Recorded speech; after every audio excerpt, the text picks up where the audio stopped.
Olá, queridos alunos! Voltamos com as nossas aulas de ciências. Hoje vamos finalizar a unidade 2. E o tema da aula de hoje é altitude e pressão atmosférica.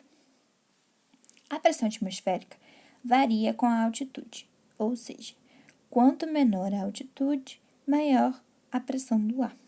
Como assim? Digamos que você está em uma montanha.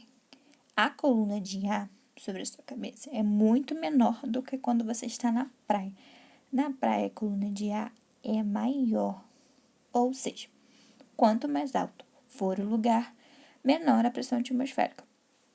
Ou seja, menor a coluna de ar. Então, a coluna de ar, ou seja, a pressão atmosférica, vai variar dependendo da altura que você está, dependendo do lugar que você está. Quanto mais alto, mais rarefeito o ar. Mais fraco, mais a coluna de ar diminui. Ok?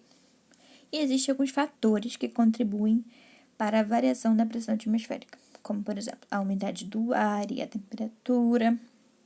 Quando a temperatura do ambiente está alta, as partículas de ar afastam-se umas das outras e o ar se torna rarefeito, ou seja, menos denso.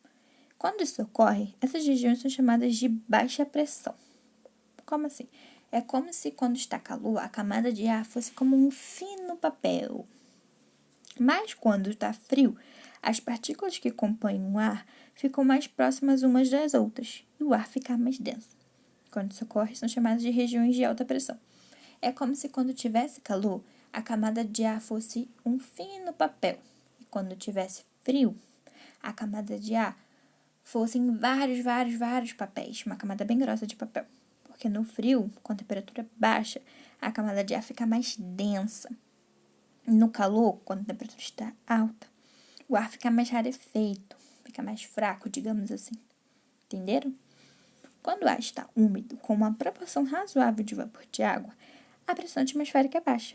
Quando o ar está seco, a pressão atmosférica é alta e com ausência de chuva. E existem alguns equipamentos utilizados para medir essa pressão atmosférica. São eles o barômetro, que pode ser de mercúrio ou aneroide. O de mercúrio ele não é muito prático, então normalmente se usa o aneroide, que é mais fácil de transportar. Temos também o altímetro, que é utilizado para medir altitude, ou seja, alturas. E o barógrafo, que é utilizado para medir a pressão atmosférica, mas normalmente ele registra continuamente e é utilizado em estações meteorológicas. O aneroide é o mais comum de ser utilizado por qualquer pessoa. Normalmente o barógrafo é mais para estações.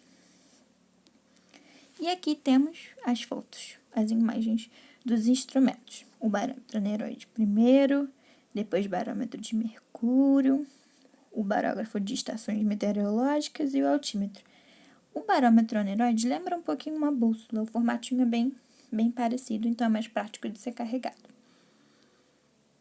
Por hoje é só, pessoal. Finalizamos a unidade. Agora vocês já podem realizar os exercícios da página 326 a 331. Qualquer dúvida, podem me mandar na plataforma.